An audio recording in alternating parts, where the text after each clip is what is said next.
Antes da gente começar, eu quero falar um pouquinho da nossa livraria, bem rapidinho.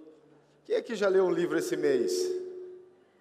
Amém, alguns já leram um livro esse mês. Quem aqui já leu um livro na vida? Glória a Deus pela sua vida.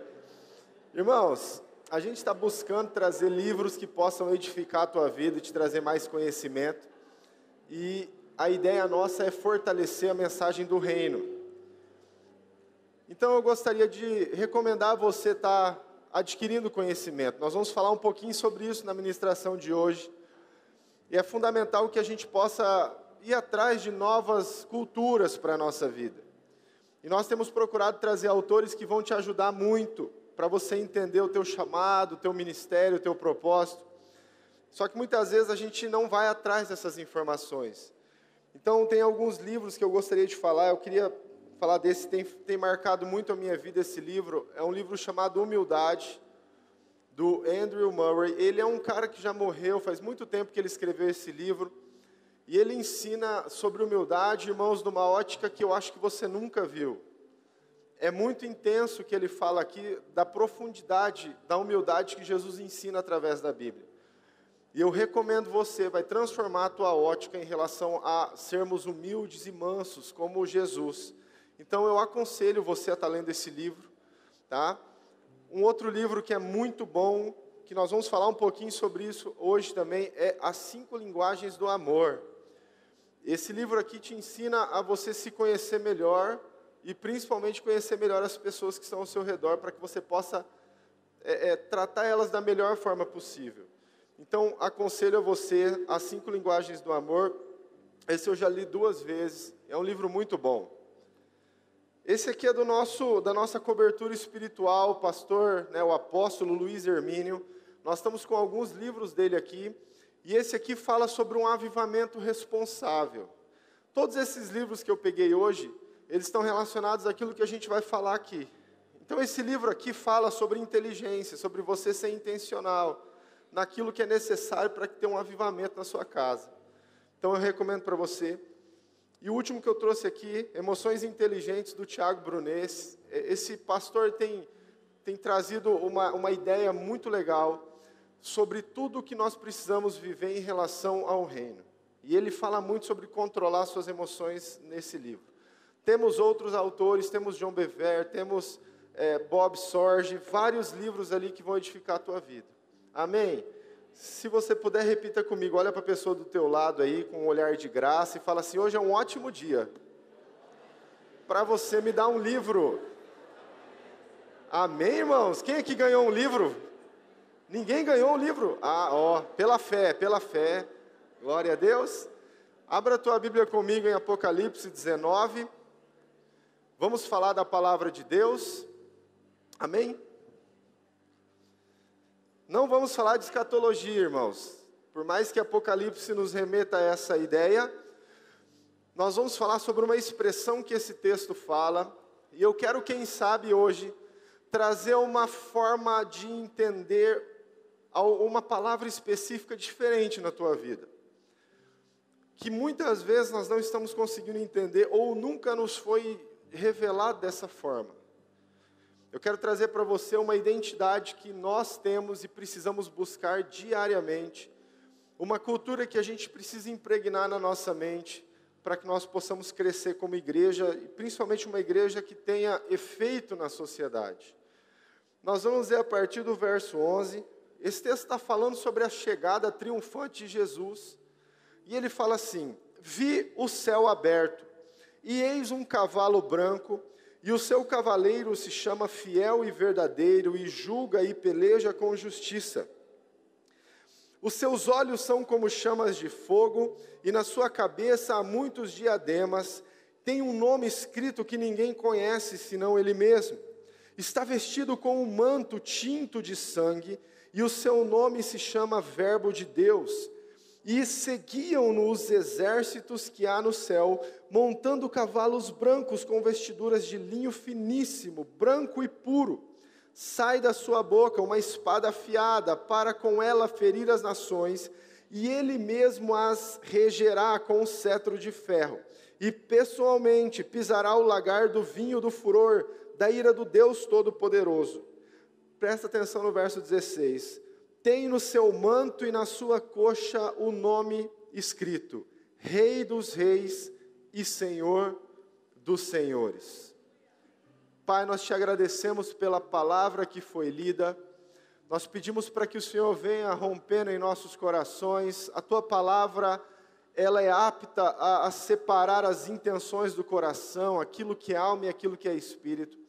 E nós queremos que ela venha como essa espada, essa noite, nas nossas vidas, nos dando direção e entendimento. Cada texto que será lido, que possa nos trazer revelação, Pai, para que a gente possa caminhar na verdadeira vida que o Senhor tem para nós. É isso que nós clamamos a Ti, em nome de Jesus. Amém. Esse texto está falando sobre a vinda de Jesus, ele está falando sobre a forma triunfante que Jesus vai se manifestar na nossa vida. E o versículo 16 mostra uma característica ou uma forma que é identificada aquele que é, que era e que há de ser o nosso Senhor Jesus. Ele fala que no manto das suas vestes e na sua coxa vai estar escrito Rei dos Reis e Senhor dos Senhores. E eu gostaria de falar um pouquinho com você dessa expressão Senhor dos Senhores. Nós sabemos que Deus, Jesus, Ele é o grande Rei, Ele é o grande Senhor, Ele é o Deus dos deuses, é, o que era, o que há de ser. E eu não quero de forma nenhuma desmerecer o poder de Jesus, nunca. Mas eu quero dar uma ótica diferente para esse texto, que quem sabe a gente nunca olhou. Eu quero trazer para você uma identidade não apenas daquilo que Jesus é, e Ele realmente é o Senhor dos Senhores, mas uma identidade do que a igreja é também, que está demonstrada nessas palavras. A expressão Senhor dos Senhores, muitas vezes, para nós, está se referindo a pessoas que estão distantes.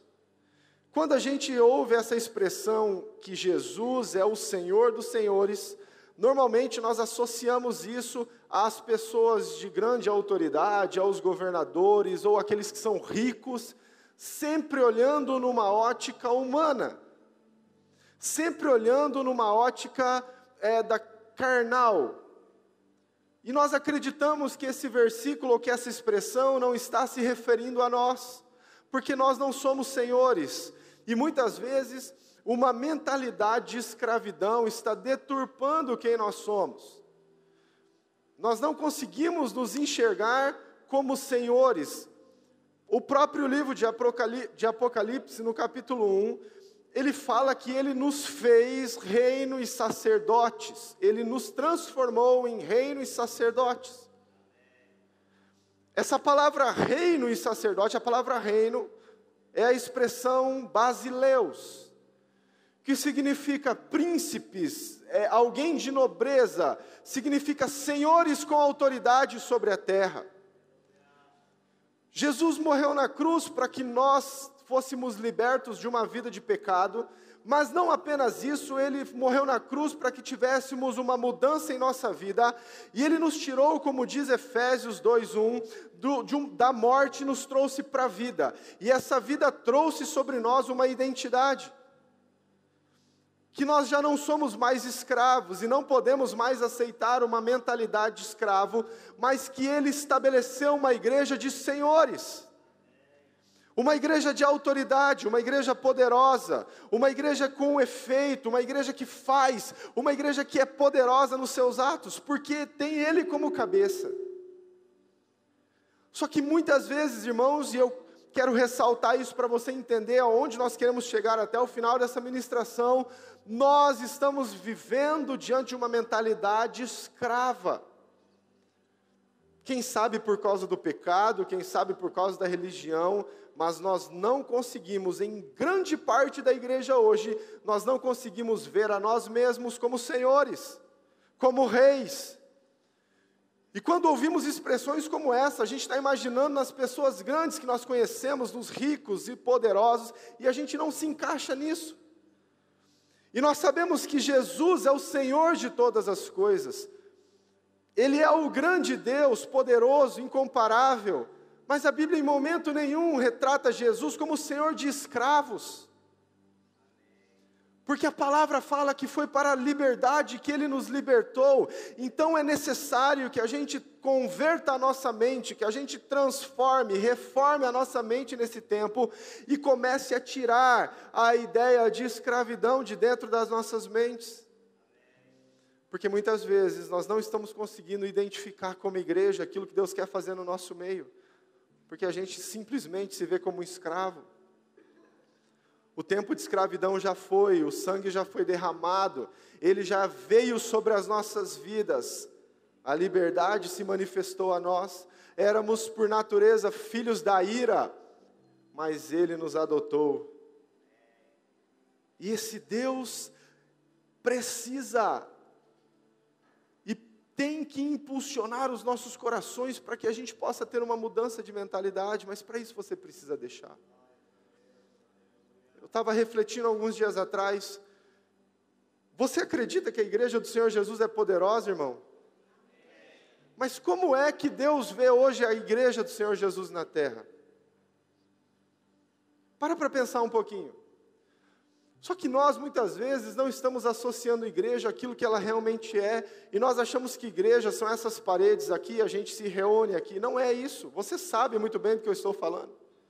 Isso é apenas um templo onde a igreja verdadeira se reúne. E muitos de nós não estamos conseguindo entender aquilo que Deus tem para fazer. Enquanto Deus nos chamou para uma vida de revolução e poder, nós estamos vivendo a vida de qualquer forma. Nós estamos deixando a vida acontecer de qualquer jeito. E aí eu comecei a mudar dentro do meu coração essa pergunta para mim mesmo. Como será que Deus vê a igreja nesse tempo? Peraí, quem é a igreja? Sou eu. Como será que Deus tem me visto nesse tempo na face da terra? Como será que Deus tem visto a ação da minha vida, o chamar e o despertar dele no meu coração, nesse tempo na sociedade? Ou será que nós estamos simplesmente frequentando templos? E eu queria muito trazer essa palavra ao teu coração, não como uma acusação. Pelo contrário, eu gostaria que você entendesse o poder que existe na sua vida.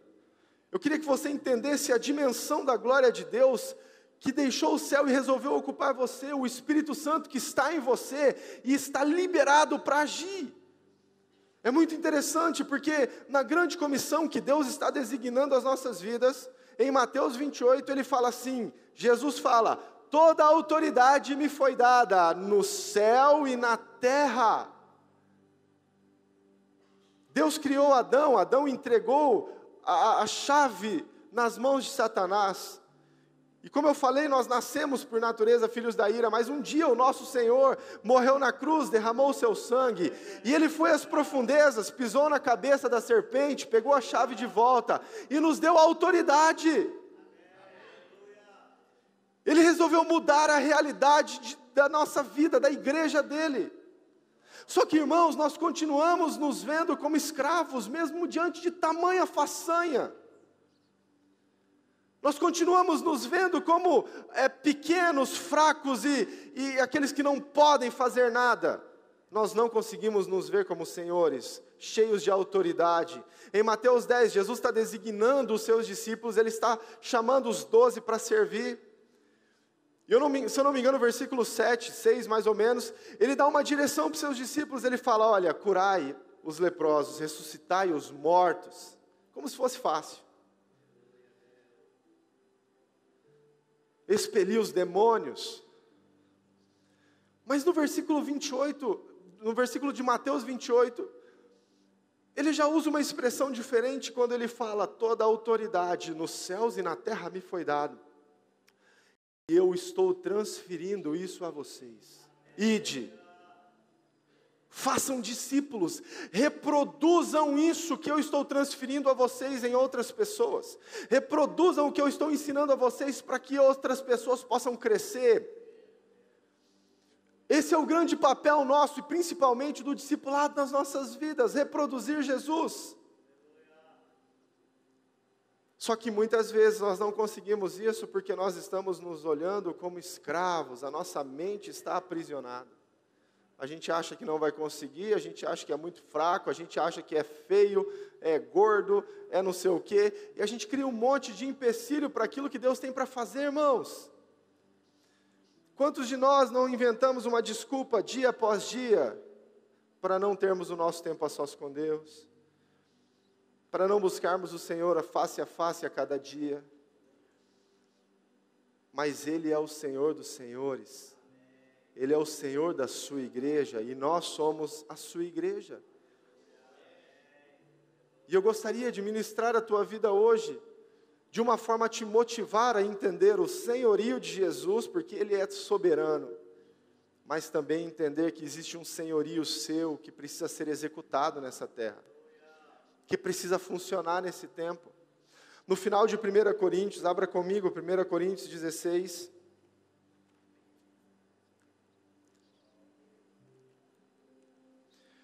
1 Coríntios capítulo 16, no finalzinho da carta de Paulo, Paulo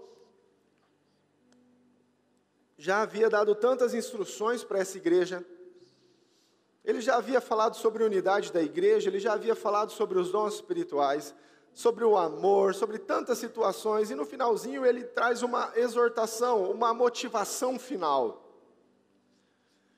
E ele fala assim: sede vigilantes, versículo 13, sede vigilantes, permanecei firmes na fé, portai-vos varonilmente, fortalecei-vos, todos os vossos atos sejam feitos com amor. É como se Paulo estivesse fechando a carta que ele escreveu, dando uma direção para a igreja. Ele está falando: olha, é necessário postura, é necessário que se faça algo, é necessário que nós tenhamos esse coração de executar aquilo que Deus nos chamou para fazer. Mas não fazemos isso de qualquer forma, é necessário que a gente tenha uma mudança de mentalidade e uma postura diferente.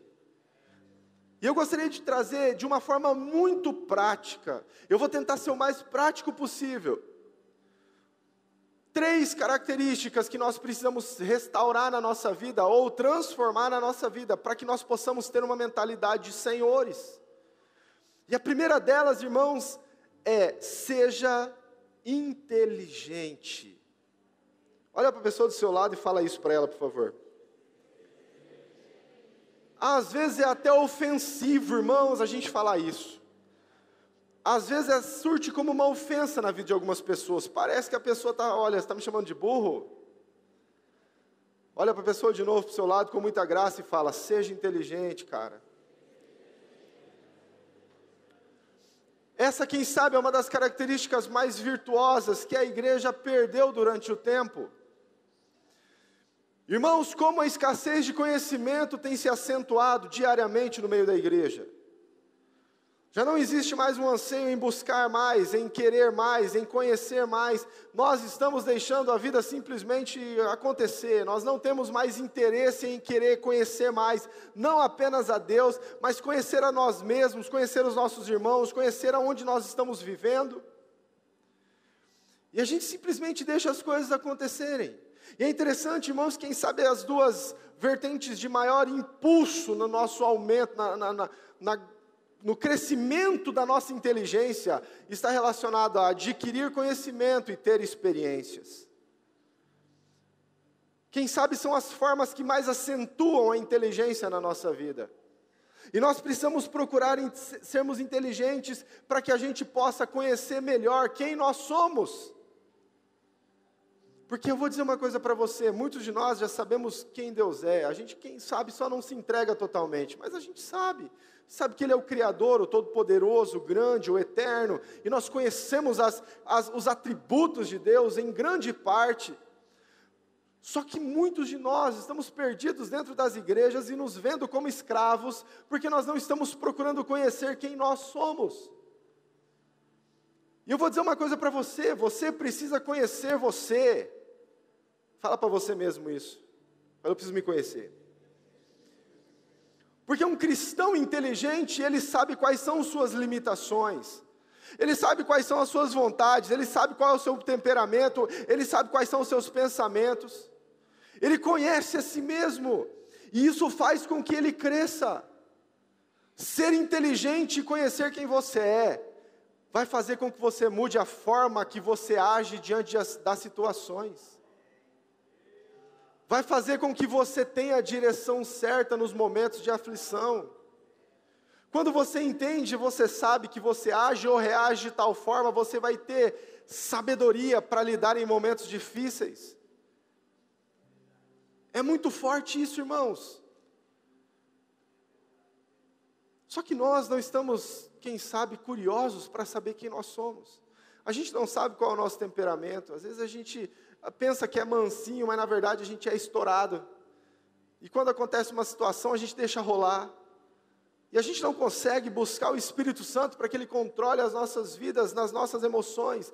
E ser inteligente é dominar as emoções. É você ter sabedoria. E queridos, deixa eu dizer uma coisa, isso vem através de busca de conhecimento. Nós precisamos ler. Por isso que eu te perguntei, quem já leu um livro esse mês? Esse conhecimento. Mas culturalmente falando, irmãos, o Brasil, né, tem essa cultura de ser um dos países que menos lê. A gente prefere assistir vídeo, filme.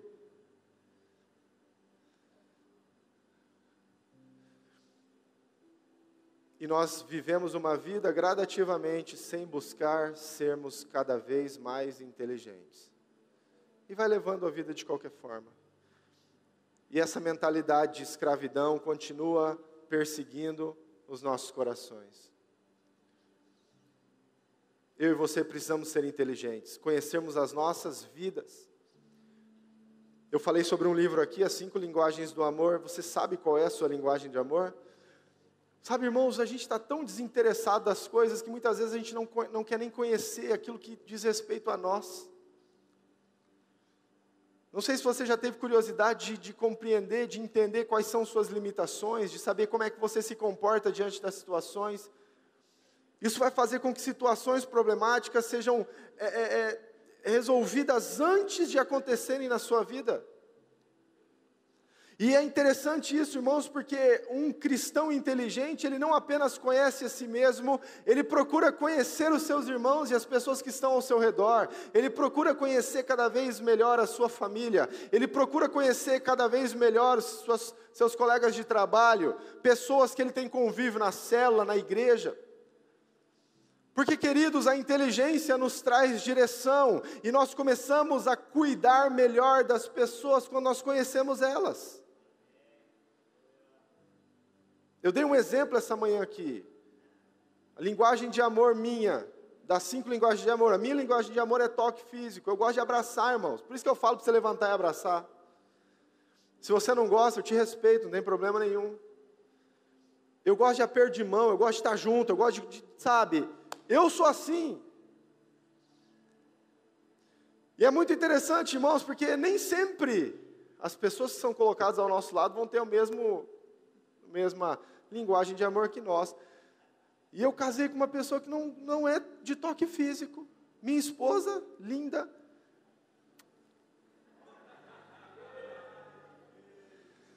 Linguagem de amor da minha esposa é atos de serviço.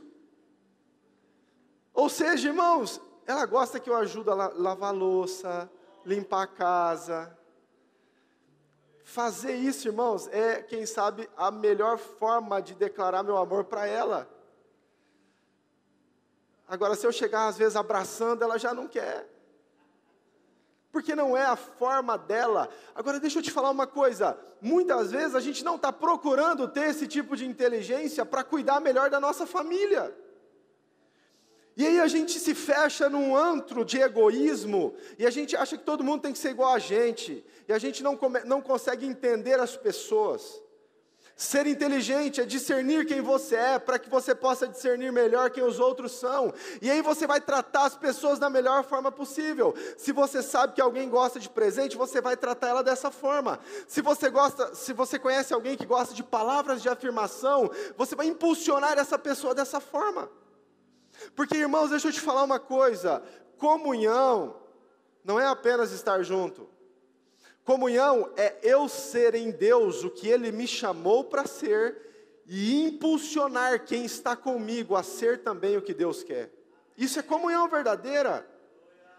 É eu liberar o que Deus está colocando no meu coração para que os meus irmãos possam liberar também. E eu preciso ter inteligência para fazer isso. Estava conversando com uma pessoa aqui da igreja esses dias. E aí eu perguntei para essa pessoa, falei, olha, você está querendo crescer, eu vejo a sua vontade. Deixa eu te fazer uma pergunta, você conhece o teu perfil comportamental? Ele ficou me olhando assim. Sua linguagem de amor, sabe? Tipo de inteligência, sabe assim, você consegue se identificar, você consegue olhar para você mesmo e entender quem você é? Nunca ouvi falar de metade dessas coisas que você falou. Sabe por quê, irmãos? Porque muitos de nós não estamos tendo a curiosidade de olhar para nós mesmos e entender como nós somos. A gente só quer que as pessoas nos aceitem da forma que somos e que todo mundo faça o que a gente quer. E é por isso, irmãos, que tem tantas pessoas hoje que estão afastadas das suas famílias. Pessoas que não conseguem se relacionar umas com as outras. Porque falta, e eu falo isso com muito zelo, eu não estou chamando ninguém de ignorante aqui. Mas falta melhorar a nossa inteligência. Conhecer melhor as pessoas. Conhecer melhor a nós mesmos, conhecer o lugar onde a gente vive. Eu vou te fazer uma pergunta, você conhece a realidade social da cidade de Dourados? A gente não está nem aí para isso, irmãos.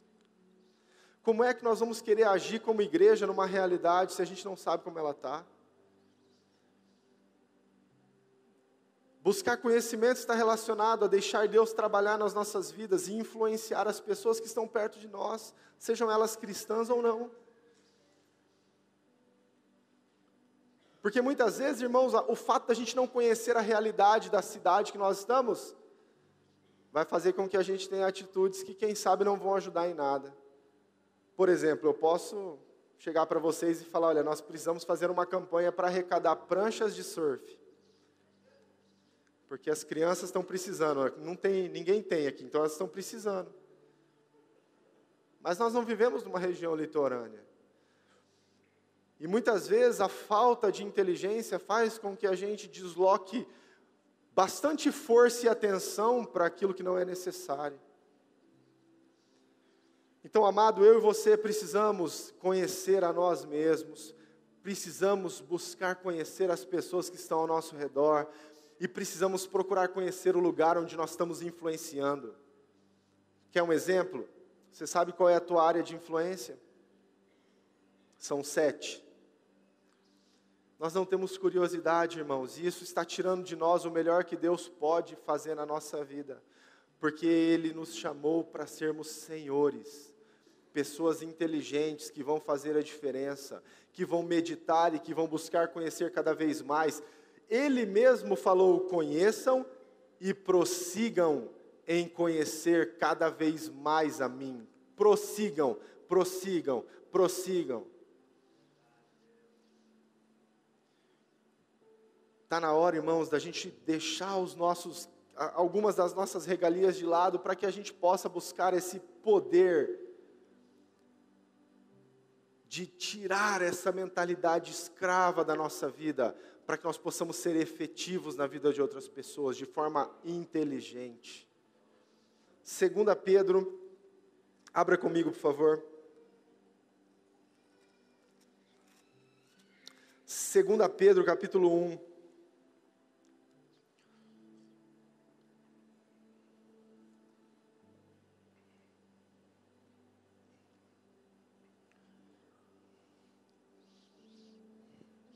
Olha que legal esse texto. Ele fala assim, versículo 3, 2 Pedro 1, 3. Visto como pelo seu divino poder nos têm sido doadas todas as coisas que conduzem à vida e à piedade, pelo conhecimento completo daquele que nos chamou para a sua própria glória e virtude, pelas quais, versículo 4, nos têm sido doadas as suas preciosas e muito grandes promessas, para que por elas vos torneis coparticipantes da natureza divina, livrando-vos da corrupção e das paixões que há no mundo. Então o texto está falando, olha, nós precisamos ser participantes daquilo que Deus está fazendo. E aí o versículo seguinte, 5, fala, por isso, ou sendo assim, para que você faça isso, vós, reunindo toda a vossa diligência, associai com a vossa fé a virtude e com a virtude o conhecimento, para que nós possamos desempenhar o papel que Deus tem chamado para nós, tem preparado para nós, nós precisamos ter conhecimento. Tiago, abre Tiago, por favor.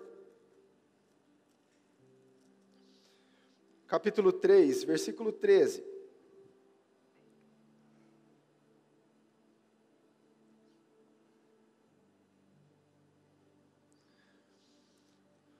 Quem entre vós é sábio e inteligente, mostre com mansidão de sabedoria, mediante com digno proceder as suas.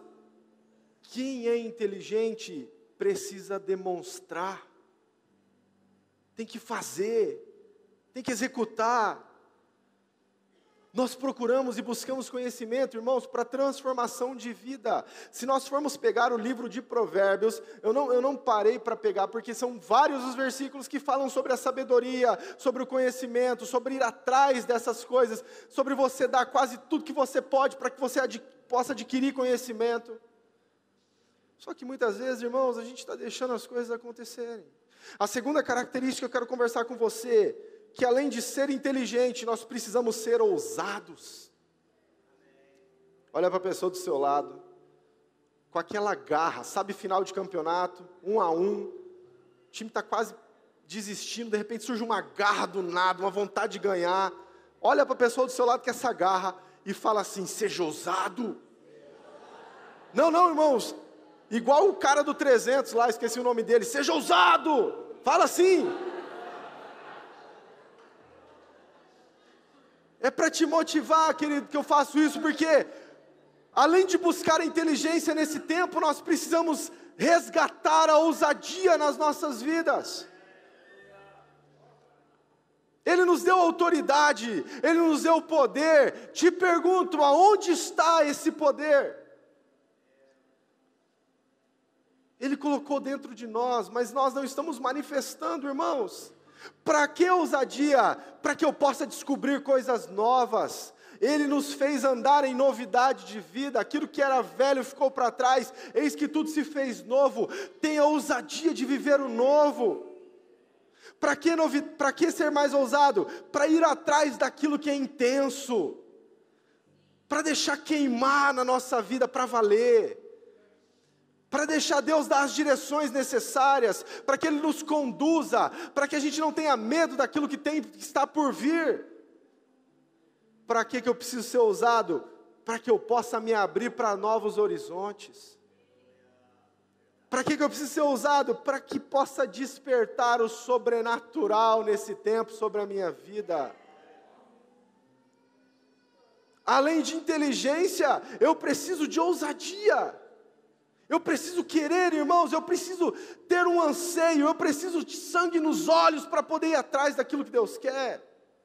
Vontade, bravura, determinação. Não uma igreja reclamona, não uma igreja que tudo está ruim. Uma igreja que tudo é povo de Deus no deserto, coitado de Moisés.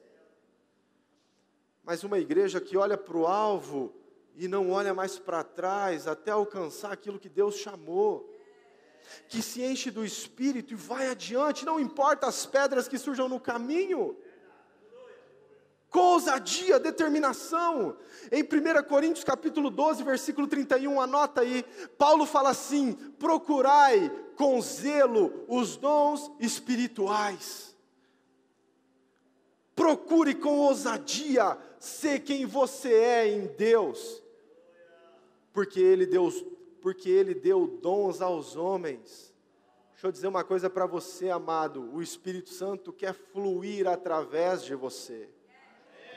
Ou você acha que você só é uma caixa para guardar o Espírito? Não. Ele está em você para que Ele possa liberar algo. Ele está em você para que Ele possa manifestar algo. Só que a gente acha que a gente é uma caixa do Espírito, e Ele fica ali dentro e pronto, acabou. Nos falta a ousadia de querer ser mais usados por Deus. Nos falta a ousadia de viver a palavra nesse tempo, um tempo de tanta corrupção, um tempo de valores trocados, um tempo de princípios estragados. Nos falta ousadia de querer ser a diferença, aproveitar as possibilidades que Deus está colocando nas nossas mãos. Ao invés disso, irmãos, a gente está se dobrando diante de qualquer problema que a gente passa. E a gente já não procura a intensidade que Deus tem para nós. Se Ele falou que você tem dom, acabou, vai atrás, irmãos. Não descansa até você alcançar, e quando você alcançar, não descansa até você descobrir outro, e quando você descobrir outro, não descansa até você conseguir o máximo que você puder. Porque esse texto de Coríntios 12, ele está falando sobre a igreja, o efeito dos dons na igreja. E Paulo fala, porque os dons não são para a gente se aparecer. Os dons não são para deixar a gente famoso. Os dons são para a edificação da igreja.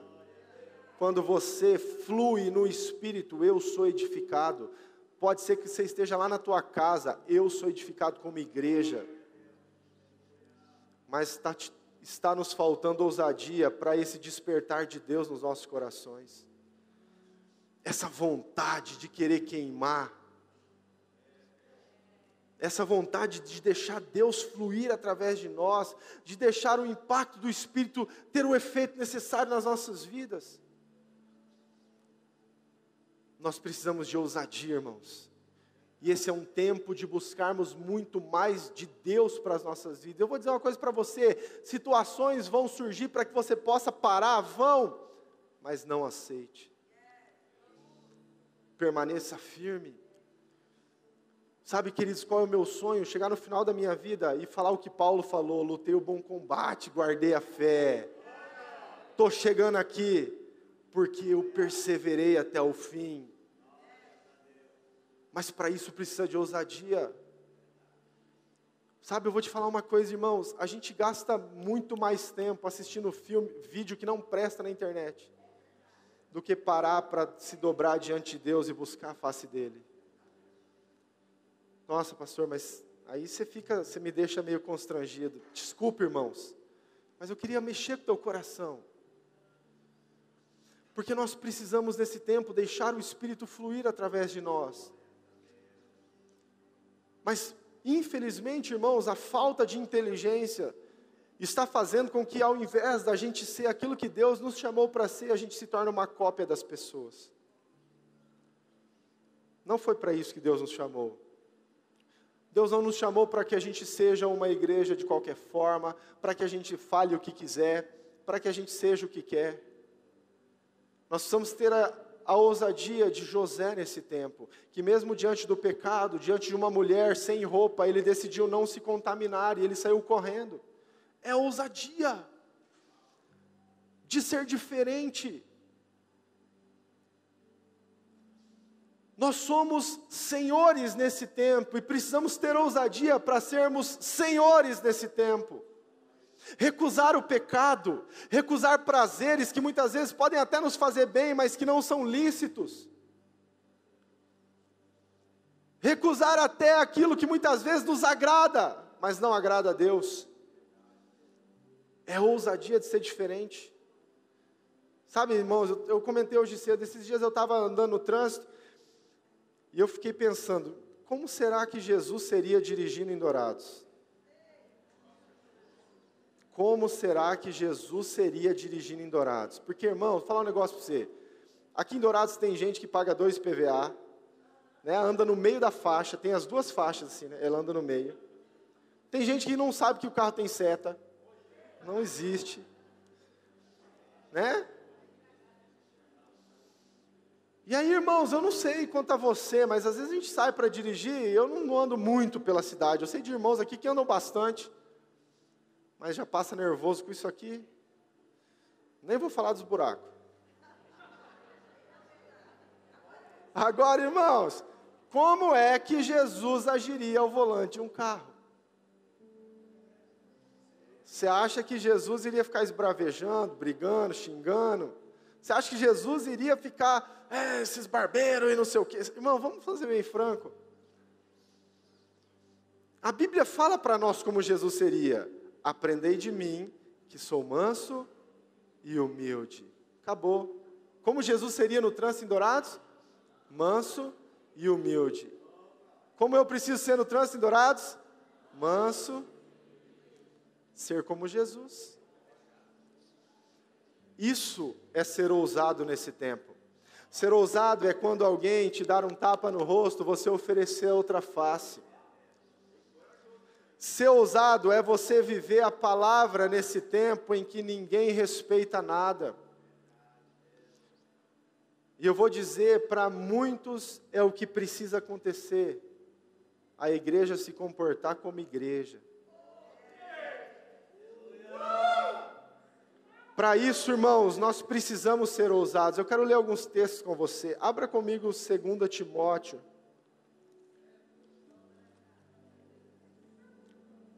2 Timóteo, capítulo 1, versículo 7.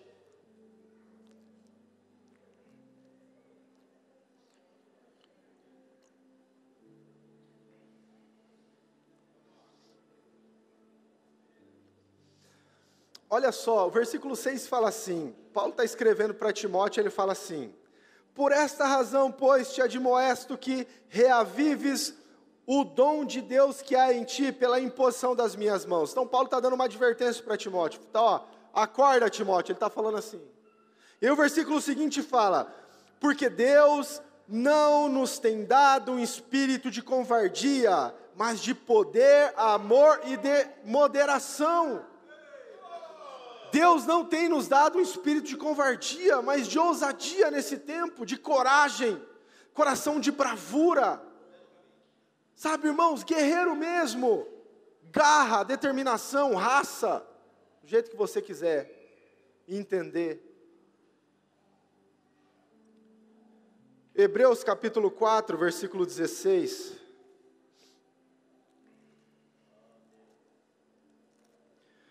Hebreus 4,16, a palavra fala assim: acheguemo-nos, portanto, confiadamente, junto ao trono da graça, a fim de recebermos misericórdia e acharmos graça para socorro em ocasião oportuna. Acheguemos, portanto, com ousadia ao trono da graça. Com determinação, acheguemo-nos, portanto, com confiança, porque Ele vai trazer sobre as nossas vidas a misericórdia. Ele vai manifestar sobre as nossas vidas a graça, mas irmãos, tem que ser ousado, tem que chegar diante do trono com ousadia. Ele já rasgou o véu, hoje a gente tem livre acesso, seja ousado na presença dEle. Hebreus 10, versículo 19, Hebreus 10, 19, tendo, pois, irmãos, coragem, intrepidez, para entrar no Santo dos Santos, pelo sangue de Jesus, pelo novo e vivo caminho que Ele nos consagrou pelo véu, isto é, pela sua carne, e tendo grande sacerdote sobre a casa de Deus, aproximemo-nos com sincero coração, em plena certeza de fé, tendo o coração purificado de má consciência e lavado o corpo com água pura. O começo do versículo 19 fala: tendo, pois, irmãos, coragem para entrar na presença de Deus, ousadia. Essa expressão que está aqui, eu não estou lembrando agora a expressão exata, mas é o mesmo significado de um guerreiro que está indo para a batalha. Bravura, tenha ousadia de entrar na presença de Deus nesse tempo, amado. Não seja mais alguém que se fechou nessa redoma da mordomia e não se mexe mais para nada.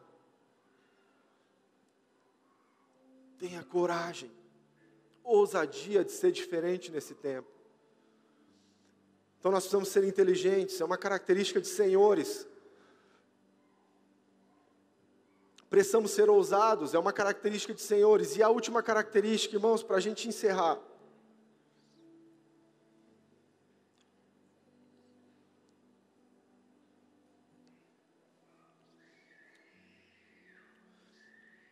Eu e você precisamos ser intencionais. Olha para a pessoa do seu lado. Agora você vai olhar com um olhar profético. Sabe aquele olhar de profeta assim, ó? Fala assim, você precisa ser intencional. Ser intencional é estar disposto a viver uma vida que vai impactar a vida de quem está perto de você. Ser intencional é deixar o Espírito fluir através da sua vida para que você possa conduzir pessoas ao trono da glória. Ser intencional é deixar Jesus trabalhar na tua vida e você ter a ação, a atitude de gerar transformação em pessoas. Ser intencional, ter alvos traçados e estabelecidos na sua vida. Agir não é de qualquer forma, é com objetividade. É ter a intenção, em qualquer lugar que você estiver, de manifestar o reino de Deus. Ser inteligente, ser ousado, vai refletir uma vida intencional. Quando você busca conhecer a Deus, quando você busca se conhecer, quando você busca conhecer o lugar onde você vive, quando você busca ser ousado na sua procura por Deus, você vai viver uma vida que vai marcar a vida de pessoas. Você vai ser intencional. E eu vou te dizer uma coisa, eu tenho buscado na minha vida, depois que essa palavra entrou no meu coração, eu e a minha esposa estamos procurando ser intencionais em todos os momentos da nossa vida. Só que, irmãos, a gente muitas vezes esquece disso. E aí nós vemos maridos que não têm intenção nenhuma de amar a sua esposa como Cristo amou a igreja. Mulheres que não têm intenção nenhuma de serem submissas aos seus maridos. Filhos que não têm intenção nenhuma de honrar os seus pais. Uma igreja que não tem intenção nenhuma de viver uma vida de adoração contínua. Só vivemos, só deixamos as coisas acontecerem. Não estamos planejando. E é interessante, irmãos, que tem gente que usa até versículos bíblicos, né? Porque você pega Provérbios 16... E a palavra fala assim, o homem pode fazer planos, mas a resposta certa vem dos lábios do Senhor. Amém ou não? Só que o versículo não fala para o homem não fazer planos. O versículo fala, o homem faz os planos. Só que aí a gente acha que não, tudo vai vir de Deus. Todos os planos da minha vida virão de Deus. E aí, irmãos, a gente fica na expectativa do momento zen de Deus. Sabe o momento zen de Deus? É aquele momento que a gente está no quarto buscando, acende uma luz do nada no canto. E aí as cornetas começam a tocar. Tan, tararam, tan, tan, tan, tan. E aí você escuta a voz do coral de anjos. E aí uma voz fala com você. Você precisa ir pedir perdão àquela pessoa. Você precisa fazer isso. Você precisa fazer aquilo. Quantos de nós não estamos esperando isso acontecer? A gente está achando, irmãos, que tem que acontecer algo absurdamente extraordinário para a gente ter uma mudança de vida. E eu vou dizer uma coisa para você, algo absurdamente extraordinário já aconteceu para a mudança de vida. Uma cruz. E alguém que decidiu morrer nela por mim, para que eu pudesse ser livre. Para que esse pensamento escravo, essa mentalidade escrava, não tivesse mais autoridade sobre a minha vida, e eu pudesse ser intencional na vida das pessoas, gerando transformação. Gerando mudança, porque foi para a liberdade que Ele nos libertou. Deixa eu te dizer, as direções já foram dadas. Sabe qual é a direção que Ele nos deu? Que é aquilo que a gente mais tem que buscar na face da terra. Ser como Jesus. Acabou. Em todo o tempo que Jesus esteve na terra, no tempo do seu ministério, ele foi intencional. Ele mudou pessoas através dos seus discursos com a multidão. Ele mudou pessoas através de curas. Ele mudou pessoas através de discipulado 1 a 1. Ele mudou pessoas expulsando demônios delas. Ele mudou pessoas. Só que, irmãos, a gente não está mais querendo e desejando isso para as nossas vidas. A gente está tão focado em nós mesmos, não em nos conhecer, em nos agradar, que a gente já não percebe que nós fomos criados para amar o próximo e fazê-lo crescer. E aí a gente só quer sobre as nossas vidas.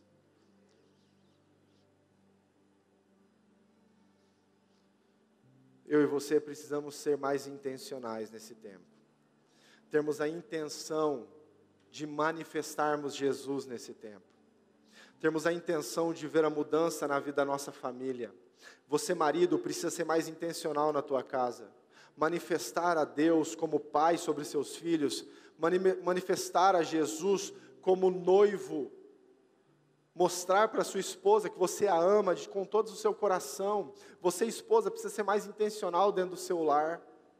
Mostrar para o seu marido que você respeita a missão que Deus colocou sobre a vida dele. Ah, pastor, mas o meu marido não é cristão. Dobra o seu joelho, ora por ele. Tenha a intenção. Irmãos, até oração tem que ser inteligente. Só que a gente não percebe essas coisas. Aí a gente vai orar, a gente ora de qualquer jeito. Senhor, abençoa o alimento, em nome de Jesus, amém. Já orei hoje. Só para encher a barriga. E aí a gente não tem sabedoria para lidar com as coisas do céu. Muitas vezes, irmãos, nós estamos tão relapsos e a gente está fazendo as coisas tão de qualquer jeito, que até no nosso tempo a sós com Deus, a gente abençoa Deus. Você está com sono, cansado, o único tempo que sobrou para você buscar a Deus, ou a sobra do seu dia, é aquele momento que você já está bem cansado, e aí você começa a orar, e você entra na presença do sono. E de repente você fala assim, eu te abençoo, Senhor. Quem aqui já fez isso? Ah, achei que era só eu. Daí você ainda corrigiu, peraí, me abençoa, Deus, desculpa, Senhor. Porque nós não entendemos, irmãos, que precisamos ser intencionais, inteligentes, ousados, principalmente nas coisas que dizem respeito a Deus. Eu não fiz essa pergunta hoje cedo, mas eu quero fazer agora à noite. Quanto tempo vamos demorar para entender que Ele morreu na cruz para ativar algo dentro de nós? Para despertar algo dentro das nossas vidas, para que a gente possa fluir através do melhor presente que Ele possa ter nos dado. E eu vou dizer uma coisa para você, irmãos, Jesus não morreu na cruz para te salvar apenas, isso não é o melhor, Ele morreu na cruz para te trazer identidade, para mostrar quem você é de verdade, porque o pecado estragou sua identidade. E Ele morreu na cruz para que nós fôssemos senhores, e Ele fosse o nosso Senhor, para que nós fôssemos como reis nesse tempo, não que enchem as suas barrigas de qualquer forma, não, que tem mentalidade de governo, que saibam dominar as suas emoções, que saibam controlar a sua boca, que saiba guiar o seu coração. O Senhor dos Senhores é o grande governador da igreja, da minha e da sua vida. Mas será que eu estou sendo Senhor nesse tempo?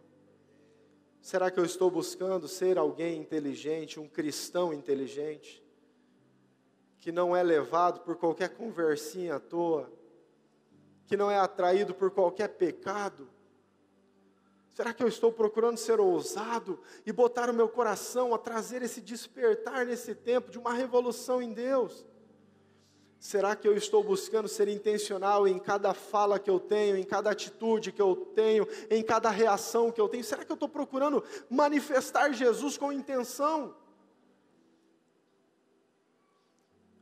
Porque, queridos, Ele quer nos usar.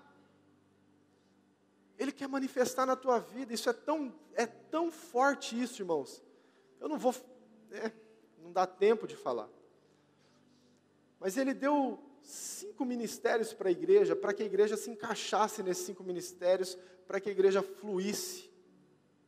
Sabe o que é interessante? Deus fez você da forma que você é, com o temperamento que você tem, na linguagem de amor que você tem, no tipo de comportamento que você tem, para se encaixar dentro do ministério que Ele separou para você. Sabia disso? Porque Deus não faz coisas erradas.